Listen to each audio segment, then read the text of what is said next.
les habla el doctor Veleto, Álvaro Veleto. Soy cirujano general, actualmente jefe de servicio de cirugía. Y bueno, vamos a desarrollar una clase teórica, solo uno conmigo, y las preguntas son concretas. Yo les digo, esto va a entrar al examen y eso entra. Obviamente no entra, digamos, no es una opción, ¿no? Son opciones múltiples. Ustedes pueden de repente no leer bien y equivocarse. Este tema es amplio y es complejo, pero hay que enfocarnos, prácticamente hay que ver los casos más importantes, los puntos más importantes de cada patología. Lo que sí les voy a pedir más bien es mucha atención, porque si están interrumpiendo, conversando, riéndose, les voy a invitar a salir. Entonces, desde el inicio les pongo las cosas claras, ¿ya? Que no haya malos entendidos, no se vayan a enojar, todos ustedes, estoy explicando las reglas del inicio, así que, por favor, necesito su atención, ¿ya? Eso es lo único que les pido, estimados. Vamos a empezar entonces. Ustedes ya han hecho embriología. Saben que después de la fecundación viene la multiplicación celular, la mórula, después se implanta el blastocisto, donde ya se van diferenciando dos capas. Ya implantado empieza a darse la tercera etapa de la gástrula, donde ya se define el disco trilaminar, formado por ectodermo, endodermo y mesodermo en azul y amarillo en endodermo. Entonces, este disco trilaminar empieza a plegarse, formando el intestino primitivo. Ahí es donde vamos a enfocar. El intestino primitivo, al haber una parte cefálica y una caudal, se va plegando. Por los costados también se va plegando. Y vamos viendo que el endodermo, que es el amarillo y que está conectado con el saco vitelino, es el que va a formar la mayor parte de las vísceras de las que vamos a estudiar. Pero alrededor está el mesodermo, que va a servir también para complementar las estructuras vasculares, musculares. Y el ectodermo da la parte neurológica. Entonces, es como un recordatorio. Vamos a enfocar en el intestino primitivo, que se puede dividir a veces en intestino faríngeo, después anterior, medio y posterior, u otras nomenclaturas solamente lo dividen en tres: anterior, medio y posterior. Para efectos de nuestra clase de patología del colon, del recién nacido y del niño, vamos a enfocarnos en el intestino medio, que origina el ciego, el colon ascendente y el colon transverso. Los dos tercios proximales. Y nos vamos a enfocar también en el intestino posterior, que origina todo el tercio distal del colon transverso, colon descendente, sigmoide, recto y parte superior del conducto anal. No llega a formar todo el ano. Vamos a ver después que con el mesodermo y el ectodermo se termina de formar el conducto anal. Por eso tienen distinta irrigación, distinta vascularización. Y en el intestino posterior, ya este fénix se está formando. Acá está el intestino anterior, el medio, el medio más o menos desde acá, y de ahí el posterior, ¿no?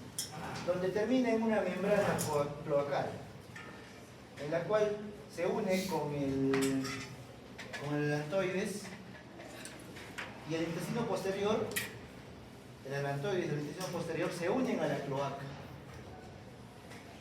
Y más o menos a la séptima, octava semana se va formando un tabique urorectal, que va dividiendo, va avanzando y va dividiendo, que está hecho de mesodermo, y que termina como un cuerpo perineal, y termina de dividir la vía urinaria con la vía anal, ¿no? Recto anal, urogenital. Muy bien. Entonces, ya recordando un poco la anatomía, ahorita vamos a retomarla nuevamente en las patologías. Vamos a ver que el colon en el recién nacido es diferente al del adulto. Es un colon recto, corto, incluso el ciego es ancho, el ciego arrotado, ¿no?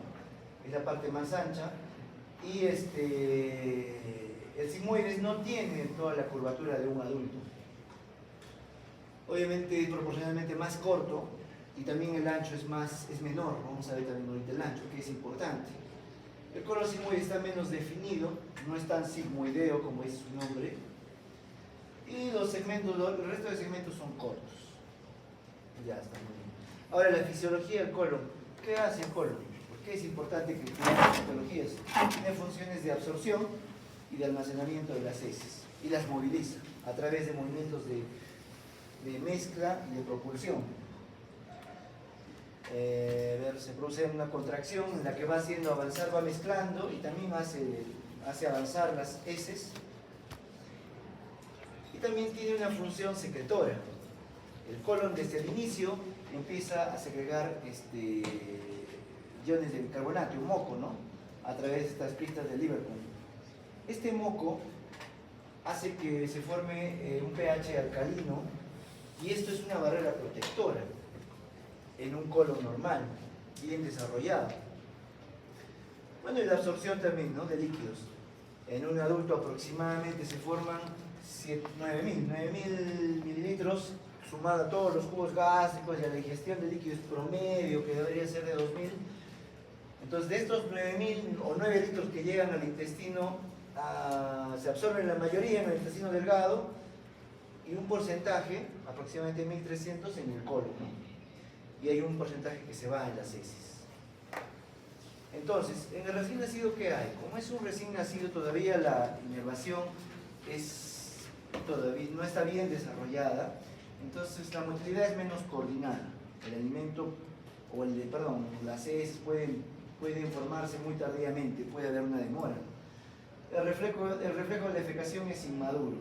Y obviamente este intestino tiene que adaptarse, ¿no?, a este cambio que va a haber en su flora intestinal, que va a depender también de la leche materna o la leche en fórmula. Y esto lo va a predisponer también a ciertas enfermedades dependiendo de qué alteración haya, ¿no?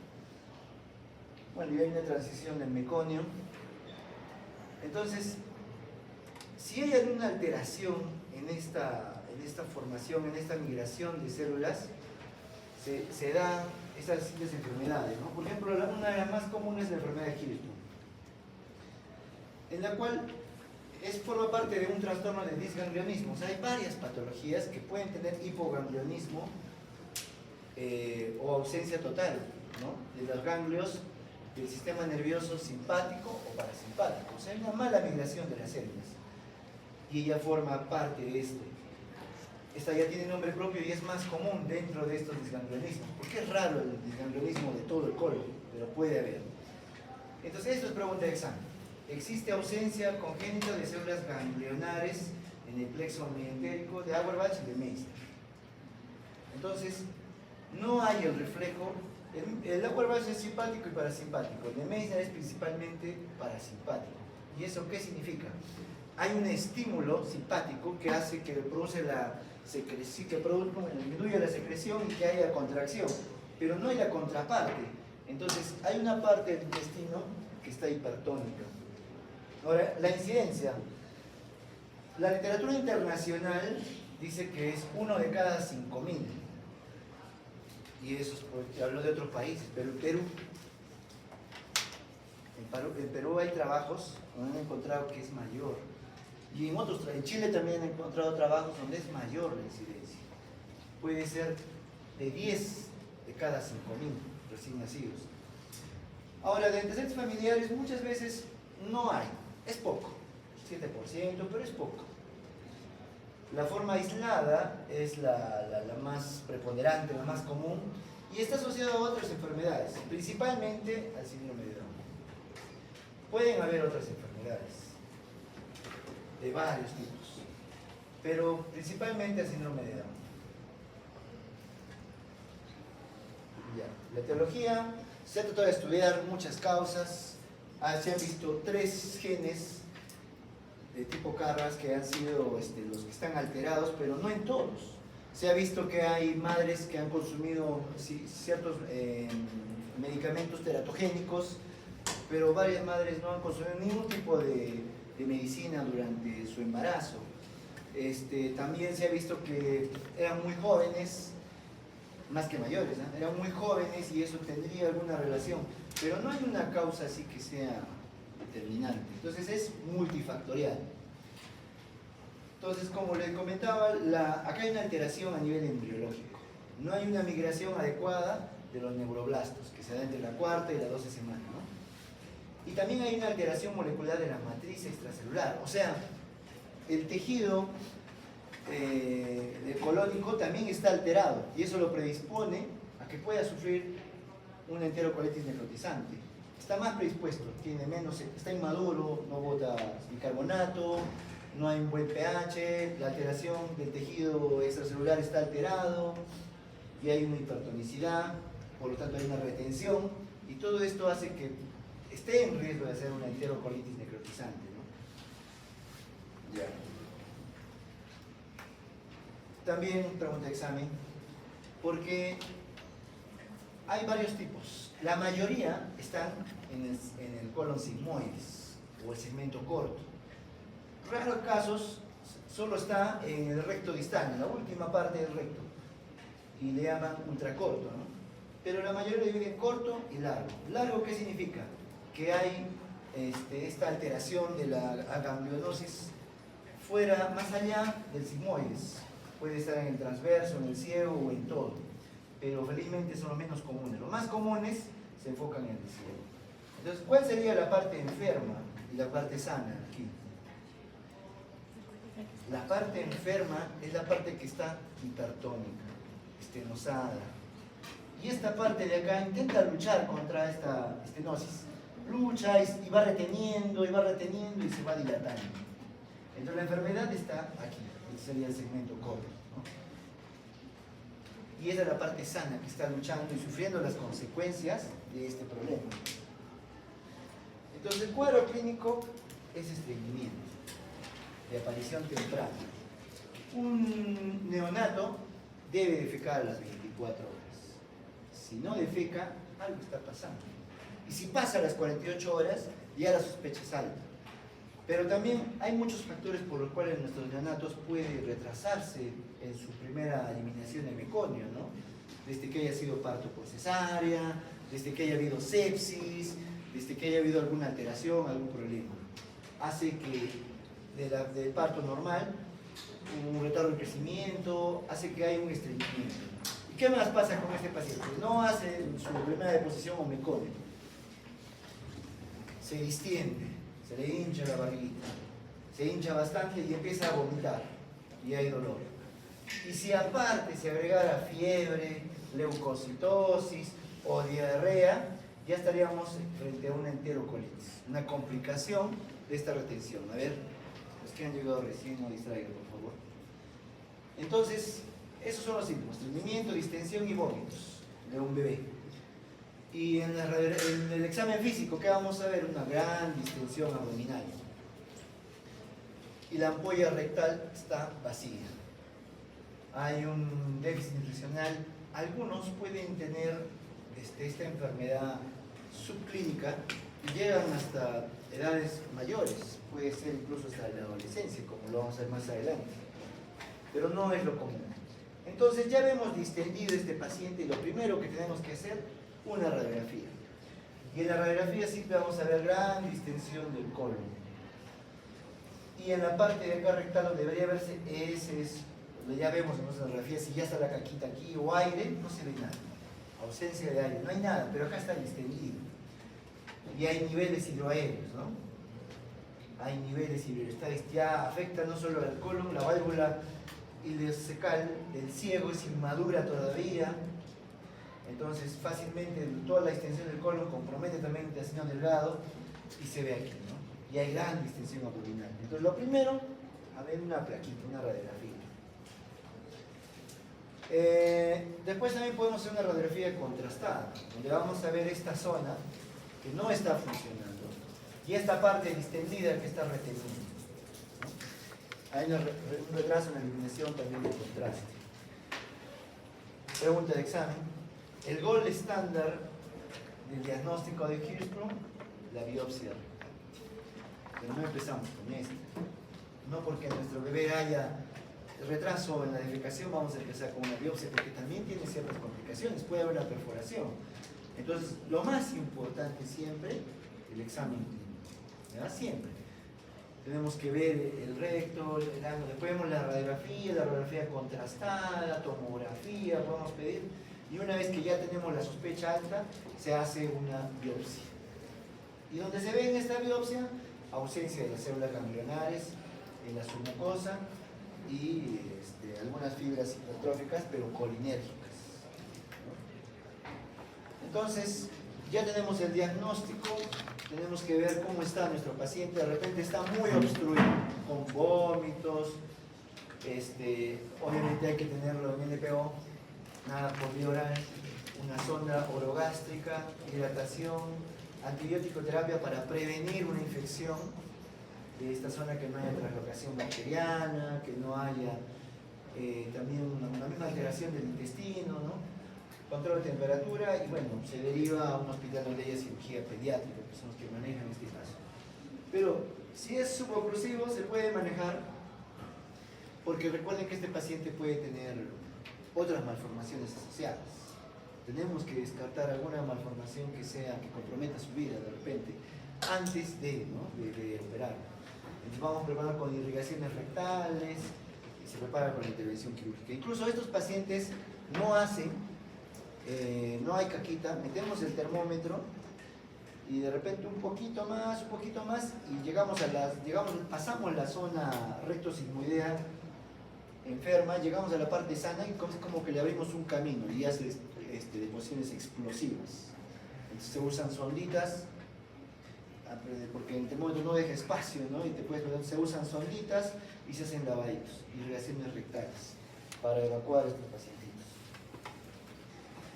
Después se decide la cirugía, ¿no? Si está muy obstruido, está con signos de enterocolitis, hay que hacer una colostomía, o a veces una resección amplia, colectomía, para hacerlo en un segundo, tercer tiempo. A veces puede haber hasta un tercer tiempo, hasta cuarto tiempo de cirugía, hasta 4 cirugías programadas. Todo va a ir dependiendo del segmento comprometido, de que no tenga malformaciones asociadas.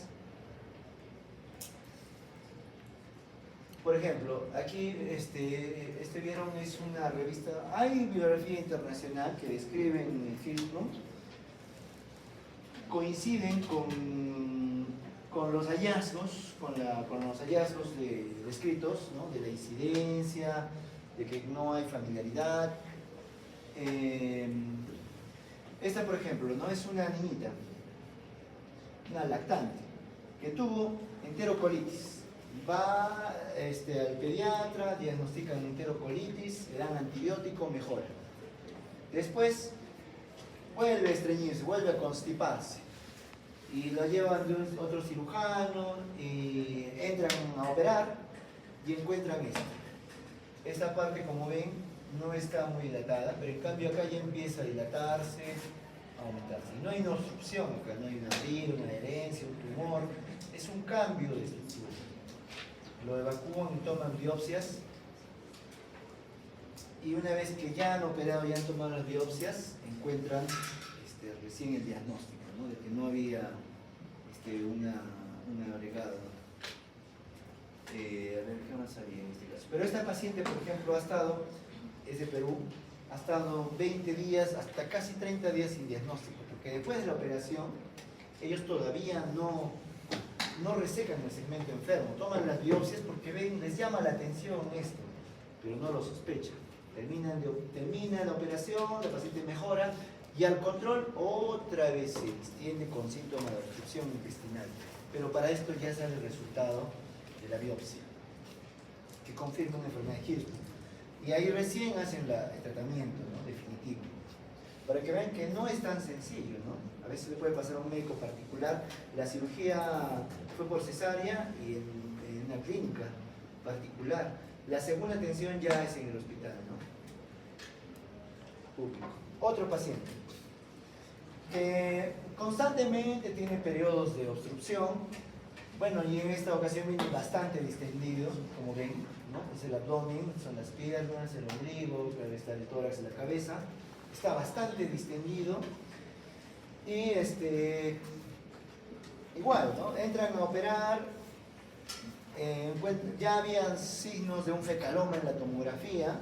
Miren, el fecaloma de 25 kilos, hacen la colostomía, sacan el fecaloma, resecan un segmento de este intestino que lo mandan a patología y recién ahí es donde se diagnostica esta enfermedad.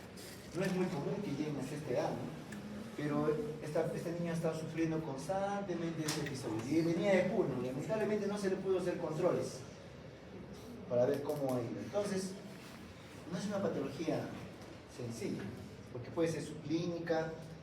Sin embargo, es nuestro deber siempre examinar a los neonatos. Si ustedes en su internado van a ser los primeritos que van a recibir a los neonatos con las obstetrices, ¿no? Entonces, hacemos una parte que es la evaluación y después hacemos el alojamiento conjunto, ¿no? Que debería estar 24 horas, donde ya hace caquita y se va de alta. Si no hace caquita, a veces tratamos de estimular, de ver la manera que haga la caquita, pero no sospechamos de primera instancia esta patología.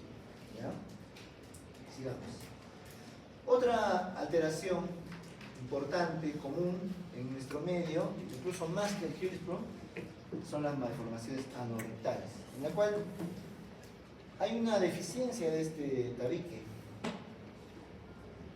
No se forma este tabique en el que divide la zona urogenital de la zona anorrectal. Y puede ser de distintas maneras. La incidencia, 1 de 5.000 recién nacidos vivos, siempre más común en el varón que en la mujer. Las malformaciones, hay malformaciones asociadas de todo tipo. También hay bastante asociación con el síndrome de Down. Y la mayoría son con fístula, felizmente, ¿no? La etiología igual, es desconocida, multifactorial. Se han estudiado las nomás, algunos medicamentos, la mayoría tiene ITU, gentamicina, micacina, pero no es algo determinante, ¿no? La alimentación, la preparación previa al embarazo también es importante, pero no es determinante, entonces es desconocido todavía, igual que el risco multifactorial. La mayoría no tienen antecedentes. De los hermanitos que se han evaluado en estos pacientes, ninguno ha tenido problema, casi ninguno. No hay como en el Hirschsprung, si ha tenido algún familiar, los demás podrían tienen el riesgo, pero en este caso no. El cuadro clínico, definitivamente, ¿no? Ausencia de algo. Ahora, puede haber una fístula en otro lugar por donde salga el meconio. Falta eliminación del meconio, obviamente, o de repente por esta fístula y se distienden. Hay distensión abdominal con vómitos y deshidratación. Entonces, en un varón, esta es la anatomía normal, ¿no? Debería verse la parte genital, el periné y el ano. Así lo vamos a graficar. Otra pregunta de examen. ¿Cuál es la malformación anorrectal más importante, más frecuente en varones, porque en mujeres es distinto? La fístula recto-uretral, según la bibliografía internacional. Donde estamos viendo en la foto, sale meconio por el prepucio, ¿no? por el meato urinario, ¿no? Y hay una comunicación, no había una división adecuada y se une a la uretra en su cara posterior. Sí, es meconio, son negros, ¿no? Ahora, puede haber también una fístula rectoperineal. Se han hecho estudios en Perú, y en Perú, en los 2 estudios, bueno, son pocos, ¿no? Pero es una población importante. Se ha encontrado que hay más fístulas rectoperineales en Perú. Pero internacionalmente, la pregunta examen es la otra. Pero, o sea, tenemos que saber nuestra realidad. Tenemos que saber qué vamos a esperar en nuestro trajín. Y en la cual no hay un ano. Y en el medio, anterior, muy cerca a la zona genital, hay un orificio. Que no tiene esfínter, obviamente, que no tiene complejos esfinterianos, si lo palpamos. No hay un ano. Tratamos de introducir y canalizarlo, va a ser difícil. También puede estar una malformación anorrectal sin fístula, ausencia completa ya. malformación no lo elimina por ningún lado. En la mujercita la anatomía es distinta obviamente, en la cual vamos a ver un meandro urinario, la vagina, el vestíbulo y el ano. Es lo normal en la mujercita. Otra pregunta de examen. ¿Cuál es la malformación anorrectal más común en mujeres, más frecuente en mujeres? La que tiene la malformación anorrectal con fístula rectovestibular. Coincide con la biografía, con los datos nacionales.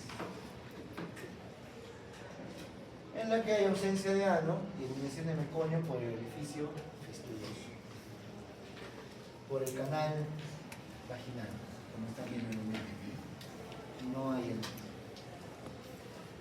A veces puede, al separar, ¿no?, los labios, no sale necesariamente por el conducto vaginal, por un orificio, pero que está dentro del vestíbulo.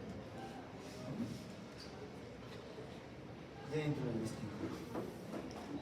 No han llegado a dividirse completamente, llegando acá al periné y dividiéndose.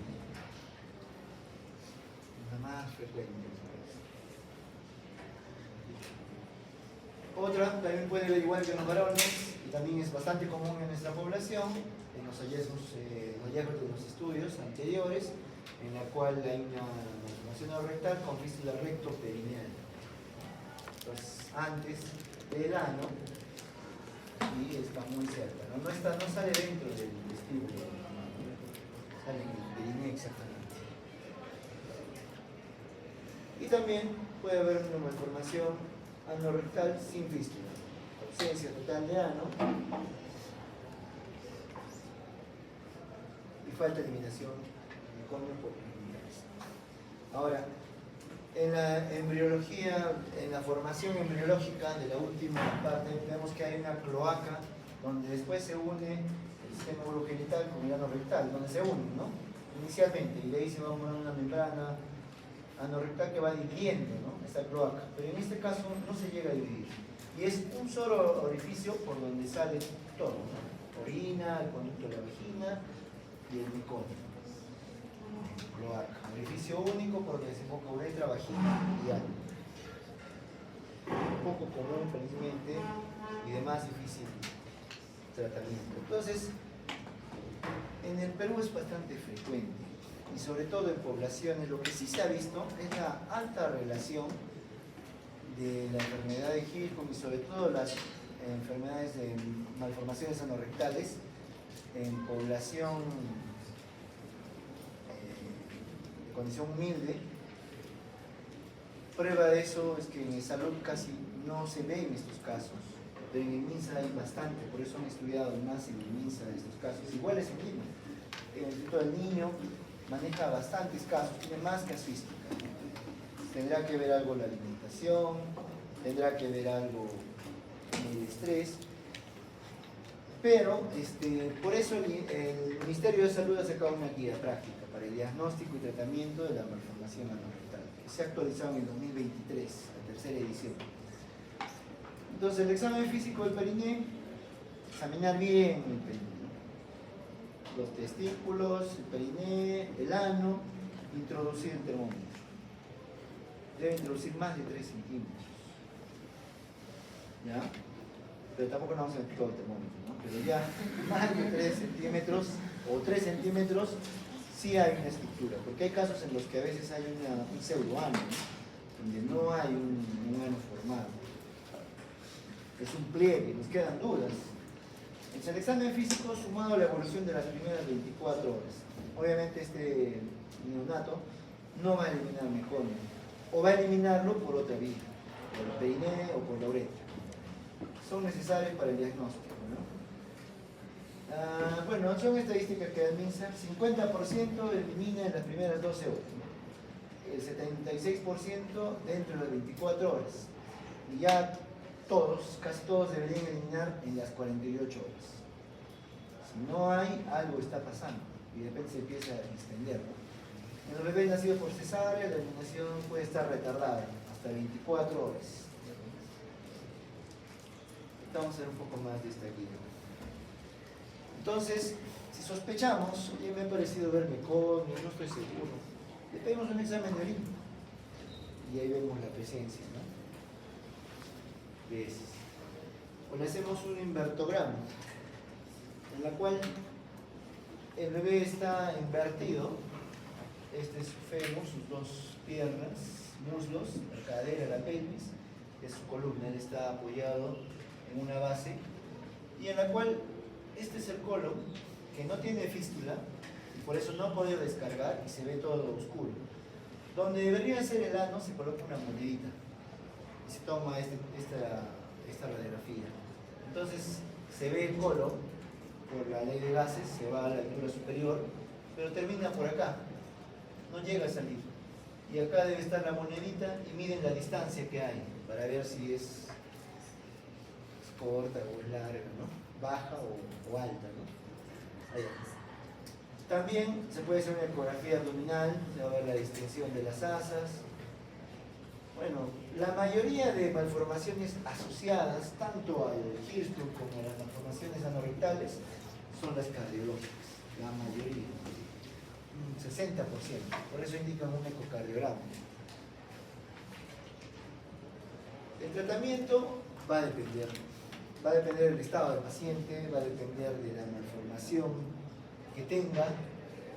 Son propuestas, esta es una propuesta internacional, pero vamos a ver que las guías proponen otra, pero la mayoría, como han visto, manejan con colostomía. O sea, es una colostomía temprana para después hacer una anorrectoplastía, ¿no? Eso lo dice a nivel internacional y eso también lo va a decir a nivel de la guía, ¿no? La mayoría no requieren tratamiento quirúrgico inmediato, hay que observar al paciente por si tiene otra malformación asociada. Y la colostomía, bueno, y si se hace, de repente está muy mal el paciente, hay que hacer una colostomía, y sobre todo las que no tengan fístula. Entonces ellos proponen una guía, un flujograma para estos pacientes. Pero bueno, básicamente si es que hay compromiso del estado general del paciente hay que hacer una colostomía, pero si no, hay que hacer estudios previos para determinar el tipo de cirugía, que la mayoría termina en una anorrectoplastía sagital posterior. En mujeres igual, si termina en cloaca, si el paciente está en mal estado, si no tiene fístula, colostomía. Y dependiendo de las otras malformaciones, puede ser una con fístula perineal, puede ser una anorrectoplastía. Pues como les dije, pregunta de examen, lo que ya les mencioné. Y vamos a ver en nuestro medio. Por ejemplo, han hecho este estudio en el Honorio Delgado, que es donde hay más casos. Por ejemplo, se encuentra acá en este estudio 21 casos por 10.000 nacidos vivos, o 10 casos por 5.000, cuando la biografía internacional dice 1 de cada 5.000. Tenemos más casos, porque hay otro estudio que dice que tenemos 1 de cada 3.000, se aproxima a 1 de cada 5.000, y este es en más tiempo, ¿eh? 2005 al 2014, el otro es del 2011 al 2015. ¿Por qué creen que puede ser? ¿Aumentado? ¿No había COVID? ¿Qué ha podido pasar? ¿Y a quién le creemos? ¿No? Al que se aproxima más a los datos internacionales, o a ¿no? Resulta que en el hospital Honorio Delgado había un cirujano pediatra que ofrecía su apoyo, pero era muy esporádico. A partir de 2011, se integra una cirujano pediatra al hospital Honorio Delgado. Actualmente son 5. Entonces, no es que antes del 2004 al 2011 no hubiera, sino que no venía, que no había quien les tratara eso, salvo que era una emergencia y los cirujanos generales hacían una colostomía y más nada, ¿no? Los derivaban al hígado. Entonces, lo que ha pasado es eso, ¿no? Ha mejorado el sistema de captación. Entonces, se podría decir que ha habido una especie de... Y eso no solo es en Perú, en Chile y en Ecuador igual. En Ecuador se aproxima más a la bibliografía internacional, pero en Chile no. Como les decía, a algunos grupos, al parecer compartimos algunos, obviamente, ¿no? Genética con la región del sur, ¿no? Del país. Entonces, hay más casos en los que dice la bibliografía internacional. Ya, las características epidemiológicas de este estudio, ¿no? La mayoría fueron jóvenes, no eran gestantes añosas. No presentaron enfermedades durante el embarazo, la mayoría, 80%, no tomaron por lo cual medicamentos, la misma cantidad. De controles, la mayoría tuvo de 4 a 8 y un porcentaje importante más de 8. Muy pocas tuvieron un control nada más, o sea, no son personas que no van a sus controles, pero no se puede ver intraútero por una ecografía ni la 3D, es difícil ver. Casi la mayoría eran amas de casa. La relación, eso sí, en varones, están todos los estudios siempre más frecuentes en varones. Todos eran a término, incluso con un peso adecuado. Un porcentaje importante viene de Arequipa, pero también habían bastantes de Puno. No habían antecedentes en ninguno de los casos, nacieron de parte autóxico. Ahora, por ejemplo, en este estudio, la malformación anorrectal más común era la que tenía fístula rectoperineal, tanto en hombres como en mujeres. Y en las mujeres la con fístula vestibular, ¿no? Y las malformaciones asociadas más comunes fueron las cardíacas, 14%. Otro estudio un poco más, como les digo, hay diferencia, ¿no?, de este estudio con el otro. Pero viendo los resultados por tablas que he analizado, es que no había muchos casos. Hubo en el 2008 como que más, de ahí en el 2009-10 no hubo y en el 2011-12 empieza a aumentar, ¿no? Pero bueno, el lugar de procedencia, la mayoría de Arequipa, allá. Y uno diría, viene de la zona rural, ¿no? Y viven en la zona urbana, ¿no? A pesar que son de condición socioeconómica baja, tienen acceso a todos los servicios, tienen acceso a un establecimiento de salud, ¿no? Uno diría, a veces las que viven muy lejos, en la zona rural. Pero la mayoría, y en todos los estudios se encontraron que aparecían en el área urbana. La edad de la madre, todas eran jóvenes, 12% menor de 18 años, 15% mayor de 35. El 19, de los datos importantes, ¿no? Pensaron que el periodo intergenésico corto tenía que ver, no vieron, era muy poco, 8% de esta población. En algunos ya hubo algunos signos de que tuviera alguna malformación asociada, ¿no? Pero en un poco porcentaje, 3%. 1% poligamios. El 2% no tuvo controles, pero el resto sí tuvo.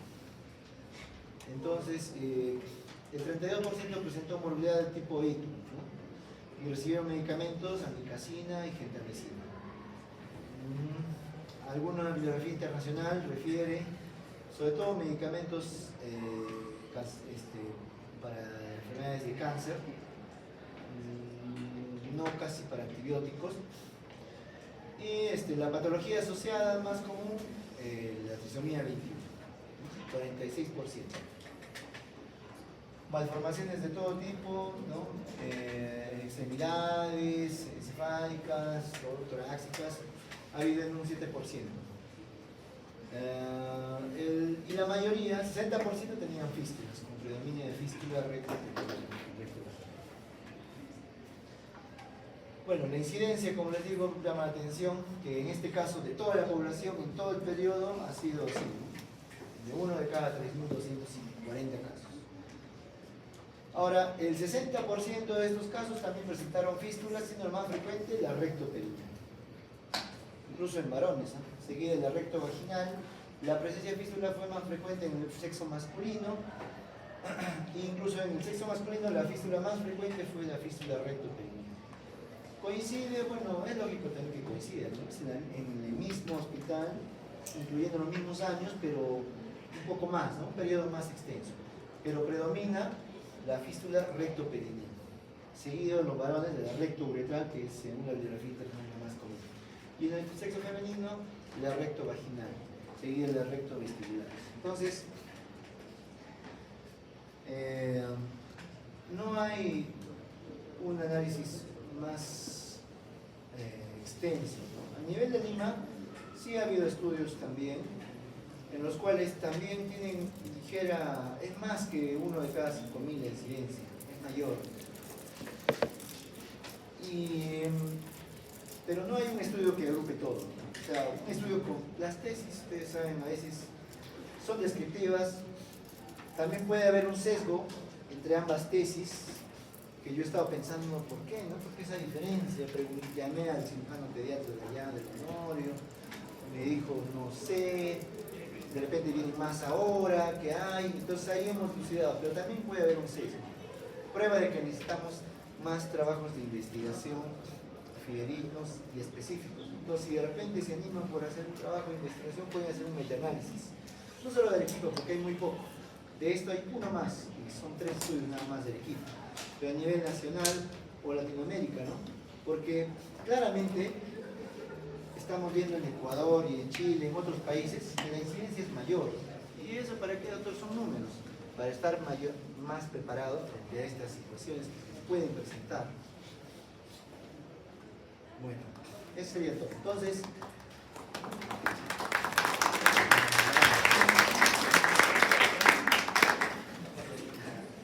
bueno, el examen va a estar fácil. Ya les he hecho las preguntas. ¿Van a cambiar? No van a cambiar.